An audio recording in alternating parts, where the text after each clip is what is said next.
Ya, baiklah Bapak Ibu, kita akan membaca dan merenungkan firman Tuhan di dalam Roma pasalnya yang ke-8 ayat 31 sampai dengan ayatnya yang ke-39. Sekali lagi, Roma pasalnya ke-8 ayat 31 sampai dengan ayat yang ke-39. Baiklah, kita akan membacanya bersama-sama dengan perikop di atas keyakinan iman.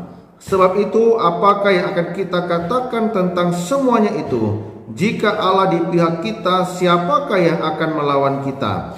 Ia yang tidak menyayangkan anaknya sendiri, tetapi yang menyerahkannya bagi kita semua.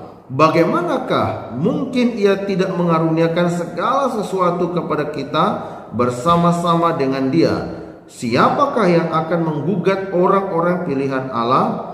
Allah yang membenarkan mereka, siapakah yang akan menghukum mereka? Kristus Yesus yang telah mati, bahkan lebih lagi yang telah bangkit, yang juga duduk di sebelah kanan Allah, yang malah menjadi pembela bagi kita.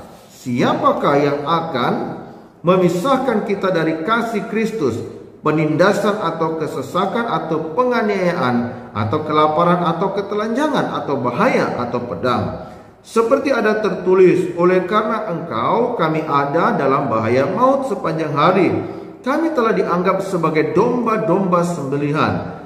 Tetapi dalam semuanya itu kita lebih daripada orang-orang yang menang oleh Dia yang telah mengasihi kita. Sebab aku yakin bahwa maut maupun hidup, baik malaikat-malaikat maupun pemerintah-pemerintah, baik yang ada sekarang maupun yang akan datang, atau kuasa-kuasa, baik yang di atas maupun yang di bawah, ataupun sesuatu makhluk lain, tidak akan dapat memisahkan kita dari kasih Allah yang ada dalam Kristus Yesus Tuhan kita. Ya, puji nama Tuhan atas kebenaran firman Tuhan yang sudah kita baca. Yang dikatakan berbahagia ialah orang yang mendengarkan firman Tuhan dan yang melakukannya di dalam kehidupannya sehari-hari. Ya, dari pembacaan kita, ya, saya memberikan satu tema bahwa tema tidak ada yang memisahkan kita dari kasih Allah. Ya, sekali lagi, tidak ada yang memisahkan kita dari kasih Allah. Ya, artinya apa Bapak Ibu yang dikasihi oleh Tuhan Yesus Kristus? Bahwa tidak ada yang bisa memisahkan kita dari kasih Allah. Karena apa? Ya, karena kita memiliki suatu keyakinan. Ya, sekali lagi, karena kita memiliki suatu keyakinan yang teguh, keyakinan yang kuat, kepercayaan yang kuat, sehingga keyakinan yang kita pahami, keyakinan yang kita tahu, keyakinan yang sudah kita terima, maka kita akan memegang teguh suatu keyakinan itu sehingga kita terus kuat di dalamnya dan mempertahankan satu keyakinan itu sampai kepada akhir daripada kehidupan kita. Nah, keyakinan apakah yang kita pegang? Yaitu adalah keyakinan, kepercayaan kita kepada Allah yang benar, yaitu di Allah yang benar, yaitu adalah Yesus Kristus Tuhan kita. Nah, itulah sebabnya di dalam ayatnya yang ke-33 dikatakan, siapakah yang akan menggugat orang-orang pilihan Allah, yang membenarkan mereka? Siapakah yang akan menghukum mereka? Artinya apa? Di dalam Kristus kita menjadi benar tanpa alasan. Yang dapat menyelamatkan, ya, yang dapat menyalahkan tidak ada, ya kan? Ya, tidak ada alasan yang dapat menyalahkan kita atau menggugat kita, ya, karena di dalam Kristus kita sudah dibenarkan, ya kan, oleh pengorbanannya.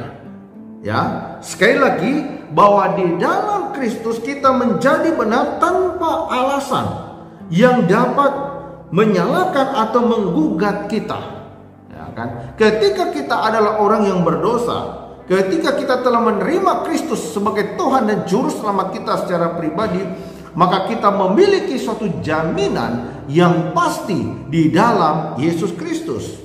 Jaminannya apa? Adalah jaminan kepastian keselamatan di dalam Yesus Kristus.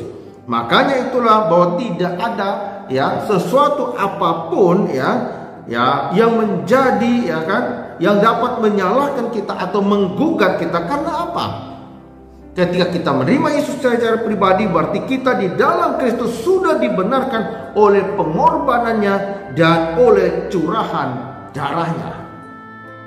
Nah, darahnya inilah yang menyucikan kita, yang membersihkan kita dari segala dosa-dosa kita. Selanjutnya, ya, tidak ada sesuatu pun penderitaan yang dapat memisahkan kita dari kasih Kristus.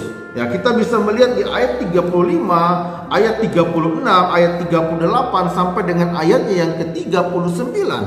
Bahwa dikatakan di sana di ayatnya ke-35 bahwa siapakah yang akan memisahkan kita dari kasih Kristus?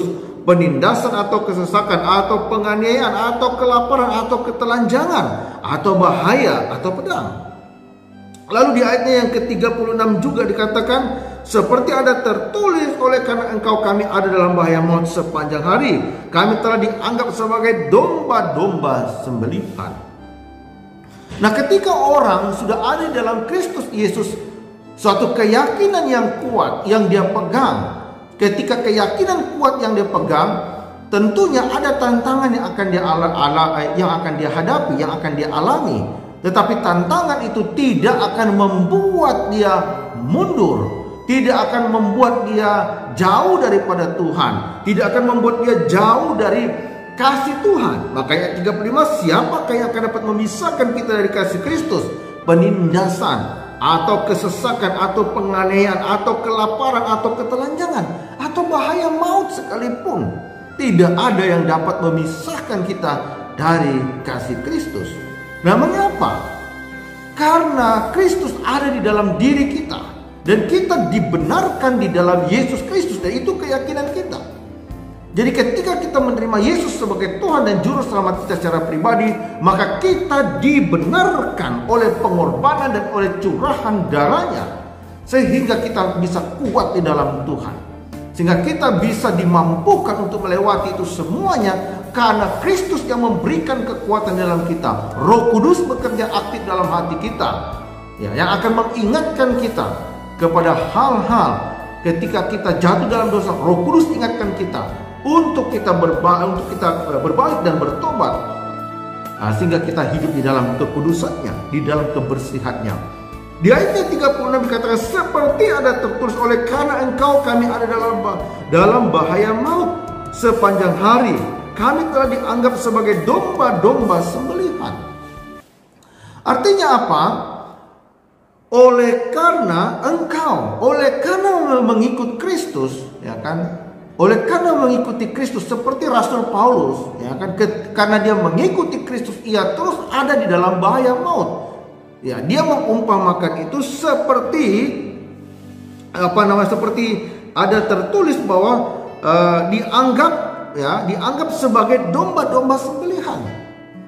Ya kan?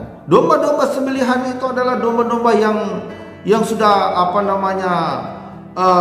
siap menghadapi sembelihan, siap menghadapi dikorbankan, siap menghadapi namanya kematian. Nah, ketika dia menghadapi kematian, dia hanya tetap diam, dia hanya tetap tenang. Ya, itu adalah sikap dari domba ketika dia mau disembelih seperti itu. Dia tetap tenang, dia tidak melawan. Ini adalah membuktikan bahwa biar bagaimanapun seseorang yang sudah percaya kepada Kristus, biar bagaimanapun keadaan yang sulit, keadaan yang sangat menyakitkan sekalipun, bahkan bahaya sekalipun yang harus dihadapi dan dia alami, itu tidak akan membuat imannya gugur dari semua, dan dia tidak akan mundur. Nah, ini adalah pernyataan sikap iman yang begitu kuat, yang begitu mengandalkan Tuhan. Bahwa dikatakan di sana bahwa siapakah yang akan dapat memisahkan kita dari kasih Kristus? Penindasankah, kelaparankah, kesusahankah, atau bahaya pedangkah, atau ketelanjangankah, atau kesusahan apapun, ya, tidak akan ada yang dapat memisahkan. Maka ini ayatnya ke-35, 36, 38 ya, bahwa di sana dijelaskan bahwa tidak ada sesuatu pun penderitaan yang dapat memisahkan orang percaya dari kasih Kristus. Nah, di sini orang percaya akan tetap kuat di dalam kasih Kristus walaupun penderitaan itu begitu kuat menghadang. Jadi tidak ada yang dapat memisahkannya.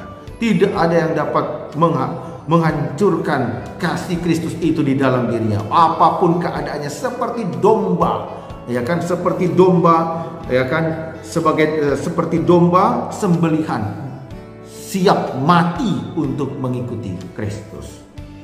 Nah, kuat mempertahankan imannya. Nah, tetapi di ayatnya ke-37, bahwa orang yang percaya kepada Yesus Kristus, orang yang telah hidup dalam Yesus Kristus dengan sungguh-sungguh, ya, orang yang hidup dalam Kristus itu adalah mereka yang dengan sungguh-sungguh, ya, dalam keadaan apapun. Ya, makanya dikatakan di sana di ayat 37 bahwa tetapi dalam semuanya itu kita lebih daripada orang-orang yang menang oleh Dia yang telah mengasihi kita.